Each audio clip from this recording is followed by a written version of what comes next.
1838, Abraham Lincoln gave a speech to a group of young men here in Springfield, and he denounced mob violence. When men take it into their heads to hang gamblers or to burn murderers, they are just as likely to do that to someone that's not a murderer or a gambler as someone that is.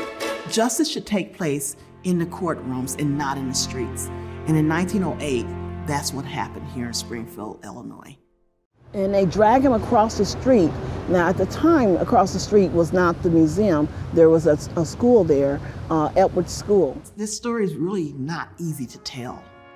It's a lot of horrific stuff that happened. Over 40 to 80 homes were burned. 2 African American men were lynched. But it has to be told, even if it saddens me sometimes. Sometimes I have children in the audience or as guests, and I have to tell this story to the children. And to think that their country treated people of African American descent in the way they did, it's hard.